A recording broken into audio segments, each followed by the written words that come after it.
तो भाई लोग एक और मैच में थोड़ा एक्सपेक्टेशन से नीचे परफॉर्मेंस दिया गया है। हम लोग बात करेंगे, बहुत सारे रिकॉर्ड्स टूटे हैं, पॉजिटिव रिकॉर्ड्स कुछ आए हैं, नेगेटिव रिकॉर्ड्स तो भर भर के आए, क्योंकि एरिक टेन हैग का जब से एरा शुरू हुआ है तो हम लोगों का तो रिकॉर्ड्स ब्रेकिंग एरा शुरू हुआ है। सारे जितने सारे नेगेटिव रिकॉर्ड्स है, जिस स्टेडियम पे हम लोग मैच हारे नहीं थे, जिस क्लब के साथ हम लोग हारे नहीं थे, जहां हारे नहीं थे, कहीं पे जाके अगर सुबह हारे नहीं थे तो सुबह जाके वहां पे हार के आए, कहीं पे अगर रात को हारे नहीं तो वहां पे रात को जाके हार के आए। तो जितने सारे नेगेटिव रिकॉर्ड्स है वो कलेक्ट करते हुए एरिक टेन हैग। लेकिन पहले पॉजिटिव के ऊपर बात करेंगे। देखो, पहला पॉजिटिव ये है कि अगर आप प्रीमियर लीग का रिकॉर्ड देखते हो, अभी के टाइम में सबसे ज्यादा क्लीन शीट है ओनाना का, 4 क्लीन शीट पे नंबर फर्स्ट पोजीशन पे हमारे आंद्रे ओनाना है। और 2021 साल के बाद बैक टू बैक 3 एवे स्टेडियम में जाके क्लीन शीट लेने का भी रिकॉर्ड हो गया यूनाइटेड का, मतलब आंद्रे ओनाना का। ये तो हो गया भैया पॉजिटिव बात। तो ये दोनों ही पॉजिटिव बात था, बाकी सारे नेगेटिव बात है। अब नेगेटिव बात थोड़ा सा मैं ध्यान से बोलता हूं, आप थोड़ा एंटिसिपेट करो और आपके सीने पे हाथ रख के थोड़ा सहन करने की कोशिश करो। पहला चीज है, it's our worst start of a season. Yes, worst. पिछला सीजन हमारा वर्स्ट स्टार्ट था, लेकिन एरिक टेन हैग टकले हमारे पिछला रिकॉर्ड, अपना खुद का रिकॉर्ड फिर से तोड़ते हुए। देखो, बड़े जो लेजेंड्स होते हैं वो खुद का रिकॉर्ड तोड़ते हैं, बड़े जो लेजेंड्स होते हैं वो अपना सबसे ज्यादा कंपटीशन खुद को मानते हैं। फिर बड़े बड़े मोटिवेशनल स्पीकर बताओ या फिर बड़े आदमी बोल के गए कि दूसरों का कंपटीशन मत हो जाना, खुद ही आप खुद का कंपटीशन हो। वो एरिक टेन हैग प्रूव करते हुए कि भाई सबसे बड़ा जो कंपटीशन वो खुद का, वो खुद है। इस सीजन में हम लोग टोटल 11 मैच खेले और 11 मैच में हम लोगों ने 3 मैच में जीत हासिल की है। 3 मैच में, पिछले 5 मैच में हम लोग एक भी मैच जीते नहीं है। और पिछले 3 पीएल मैच में, मतलब प्रीमियर लीग के मैच में, हम लोगों ने एक भी गोल स्कोर नहीं किया मेरे भाई।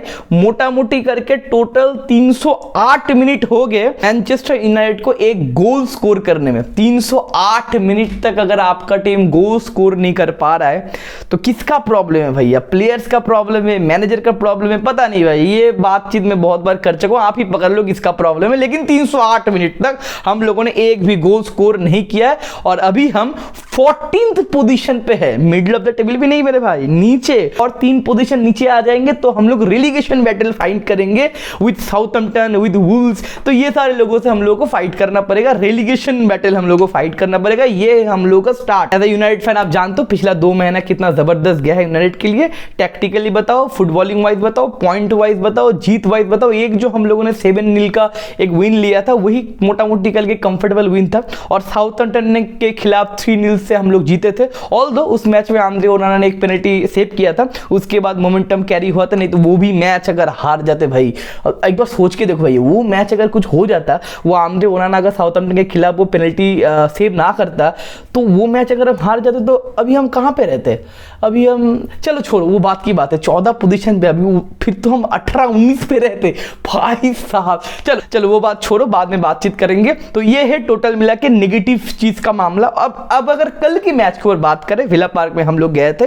देखो, एक नेगेटिव वाइब तो था, क्योंकि एस्टन विला पिछला मैच उन लोगों ने बायर्न म्यूनिख को पछेड़ा है। बायर्न म्यूनिख को हरा के वो लोग आए हैं अपने होम पे, मतलब मोटिवेशन लेवल, वाइब अलग लेवल पे रहेगा। लेकिन एक चीज है कि मैनचेस्टर यूनाइटेड का ना एस्टन विला के साथ हेड टू हेड काफी अच्छा है। हम लोग एस्टन विला से सिर्फ 3 मैच हारे पूरे हिस्ट्री में, और पिछला सीजन एस्टन विला का जबरदस्त गया था। आर्सेनल को वो लोग हराए थे, सिटी को वो लोग हराए थे, लेकिन हम लोग को हरा नहीं पाए थे। ओल्ड ट्रैफर्ड में हम लोग हराए थे उनको 3-2 से, और उनके घर पे जाके हम लोग हराए थे। विला पार्क में जो आर्सेनल को उन्होंने अच्छी तरीके से पेला था, सिटी को उन्होंने अच्छी तरीके से पेला था विला पार्क में, लेकिन हम लोगों को नहीं पेल पाए थे। स्कॉट मैकटोमिनी का हेडर से एक विनर आया था और हम लोग 2-1 से मैच जीते थे। तो कहीं ना कहीं हेड टू हेड रिकॉर्ड पे हम लोग ज्यादा भारी पड़ते साइकोलॉजिकली, और ये कल फिर से प्रूव होते हुए। कल का जो मैच था ना, बहुत ज्यादा बोरिंग मैच था, आप जानते हो, कुछ क्रिएट नहीं हुआ। XG वगैरह दोनों टीम का ही फालतू हुए, दोनों टीम ही कुछ क्रिएट नहीं किया। लेकिन मैं ज्यादा डिसअपॉइंटेड हूं एस्टन विला से। मैं बहुत सोच रहा था कि विला का प्रेस हम लोग कैसे बीट करेंगे, उनके पास काउंटर खोलने के लिए स्पीडी विंगर से ओले वाटकिंस से, लियोन वेई है, मिडफील्ड में टेलेमेंस वगैरह है, तो काफी अच्छा कंपोज टीम है। लेकिन ये मैच कल का एस्टन विला बहुत खराब खेला मेरे भाई। उनका प्रेस डायरेक्शनल नहीं था, मिडफील्ड को काउंटर कर नहीं पाए। अटैकिंग वाइज में वो बहुत ज्यादा पजल्ड या फिर कंफ्यूज लग रहे थे। कुछ डायरेक्ट अटैक एस्टन विला ने अपने होम पे क्रिएट नहीं किया, ऑल्दो पॉजिटिव वाइब उनके साथ था। लेकिन कल का अगर प्लेइंग 11 की बात करते, एरिक टेन हैग कुछ क्रिएटिव माइंडसेट से प्लेइंग 11 का कल खिला है। सेंटर बैक पेयर जो हम लोग सपने में नहीं तो सोच सकते थे, हैरी मैग्वायर और जॉनी इवांस से, वो हम लोग विला पार्क में गए एस्टन विला को रोकने के लिए। तो मैं सोच भी नहीं सकता, ये एरिक टेन हाग की सोच सकते। राइट हैंड साइड पे आपका नॉर्मल मजरॉय था, लेफ्ट हैंड साइड पे आपका डिलीट था, लेकिन जो मिडफील्ड का भी टू पेयर था आपका क्रिश्चियन एरिक्सन एंड कोबी मैनो। ऑल्दो हम लोग डिस्कस कर रहे थे मिडफील्ड का बैटल हम लोग को जीतना पड़ेगा, फिजिकली डोमिनेंस वाला मिडफील्ड चाहिए, लेकिन दो मिडफील्डर के साथ जो एरिक टेन हाग गया दोनों ही फिजिकली उतना डोमिनेट नहीं है। कैशमीरो उगारते दोनों को ही नहीं खिलाया, ऑल्दो कैशमीरो सब्स्टिट्यूट होकर आया था 70 मिनट के आसपास, कोबी मैनो सब्स्टिट्यूट हुए थे, लेकिन मिडफील्ड में बॉल कैरी करने वाला या फिर विद द बॉल कंफर्टेबल दो मिडफील्ड के साथ गए थे। तो मेरे को लगा था स्पीड बताओ, फिजिकली बताओ, प्रेसिंग बताओ, सारी जगह से तो डोमिनेट हो जाएंगे और आराम से एक हाई स्कोरिंग गेम देखने को हम लोगों को मिलेगा। ऑल्दो हम लोग मैच हार भी सकते हैं, मतलब तो 3-1 4-1 वाला मैच हो सकता है, लेकिन सरप्राइजिंगली एस्टन विला उतना काम नहीं कर पाया। जो एक्सपेक्टेशन एस्टन विला के साथ था वो एस्टन विला नहीं करते हुए और अपना 2 पॉइंट मिस करते हुए। लेकिन मैनचेस्टर यूनाइटेड के जितने सारे प्लेयर है उनको भी थोड़ा क्रेडिट देना पड़ेगा, सारे प्लेयर्स को नहीं मेरे भाई। मेरा स्टेटमेंट या फिर बर्बरतो का स्टेटमेंट बहुत सिमिलर है।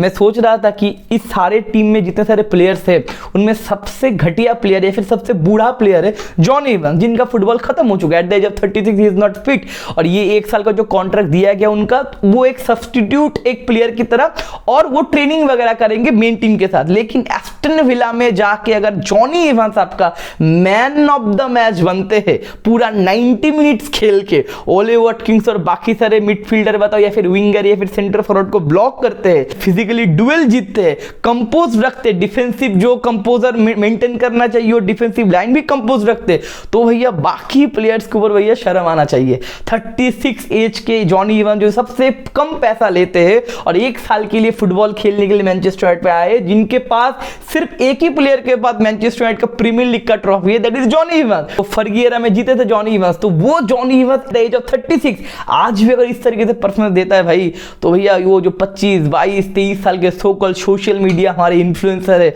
जो पावरफुल कैरेक्टर प्ले करते हैं सोशल मीडिया भी, तो हम तो ये है, हम तो वो है भैया, गर्नाचो तो भैया रोनाल्डो हो गया, मार्कस रैशफोर्ड तो भैया मेसी हो गया, बाकी जितने सारे प्लेयर्स हैं जिनको हम इतना हाई रेट करते, इतना हाई वेज देते, इतना हाई ग्रेविटी देते या फिर रेस्पेक्ट मिलता है उनको, भाई शर्म तो आना चाहिए भाई। जॉनी इवांस अगर आपका मैन ऑफ द मैच होता है तो क्वेश्चन मार्क होता है प्लेयर्स के ऊपर, क्वेश्चन मार्क होता है अपने टेन हैग के ऊपर, आप प्लेयर को कैसे यूज कर रहे हो, आपके पास क्लैरिटी है क्या नहीं, या फिर प्लेयर्स के पास क्लैरिटी है क्या नहीं, या आप दोनों के बीच में कम्युनिकेशन किस तरीके से ऑपरेट हो रहा है। क्योंकि 36 की एज में भी एक बंदा अगर फुटबॉल खेल पाता है, उसका अगर फुटबॉलिंग आईक्यू उतना अच्छा है, तो बाकी के फुटबॉलिंग आईक्यू या फिर बाकी के जितने सारे प्लेयर्स उनके जो कमिटमेंट है उसके ऊपर तो क्वेश्चन मार्क भाई लोग उठता है। और सबसे और एक चीज है भाई, कल के मैच में जो जितने सारे बेंच थे, हमारे बेंच का वैल्यू कितना पता है, 436 मिलियन हमारे बेंच का वैल्यू है। क्योंकि देखो पिछले वीडियो में मैंने बोला था एरिक टेन हाग को मैं ना बैक करना चाहता हूं, मैं खुद ही बोलता हूं 3 साल अगर मिनिमम आप एक मैनेजर को ना देते हो तो सिस्टम तैयार नहीं होता। लेकिन 450 मिलियन, ऑलमोस्ट 450 मिलियन अगर आपके बेंच में है, फिर भी आप स्ट्रगल कर रहे हो, फिर भी आप 14 पोजीशन में हो, फिर भी आप अगर एक फिलोसफी या फिर आप सिस्टम नहीं क्लियर कर पा रहे हो, तो भैया क्वेश्चन मार्क तो आपके ऊपर उठेगा भैया, आपको तो भैया निकलना पड़ेगा। क्योंकि 450 मिलियन बहुत सारे टीम के बजट नहीं होते और आपका बेंच में है, और विदाउट एनी सक्सेस, आप ऐसा नहीं कि यूसीएल खेल रहे हो, आप ऐसा नहीं कि प्रीमियर लीग में आप कंपटीशन दे रहे हो सिटी को, आप अगर नॉर्मल एक टीम हो, मीडियोकर एक टीम हो और इस तरीके से आपको सपोर्ट किया गया, उसके बाद भी आपके पास कुछ सिस्टम नहीं है, फिर ये सारे सवाल का आंसर नहीं, तो भैया मैनेजर के ऊपर तो क्वेश्चन वही लोग उठना चाहिए। तो टोटल मिला के एक मिक्स फीलिंग्स, बोरिंग फुटबॉल, कुछ एक्सजी वगैरह क्रिएट नहीं हुआ। एस्टन विला का भी बहुत फालतू फुटबॉल था, ब्रूनो या फिर रैशफोर्ड या फिर गर्नाचो, आप जानते हो रैशफोर्ड थोड़ा बहुत ग्लिम्सेस दिखा रहा था, 1-2 मौके बने, लेकिन रैशफोर्ड को सब्स्टिट्यूट कर लिया गया। एंटनी आया था, जिग्जी लेके आए थे, पता नहीं भाई जिग्जी को क्यों लेके आते हैं भाई, हॉलैंड आपको डायरेक्टनेस प्रोवाइड करता है, हॉलैंड आपका 1-2 हाफ चांसेस क्रिएट कर रहा था, लेकिन जिग्जी के आने के बाद भैया फाइनल सेट तो गू हो गया। ब्रूनो फर्नांडिस क्या कर रहा है पता नहीं, ब्रूनो का इतना डिप आया पिछले 6-7 मैच से, वो कॉन्ट्रैक्ट रिन्यूअल करने के बाद ब्रूनो तो भाई फुटबॉल खेलना भूल ही गया।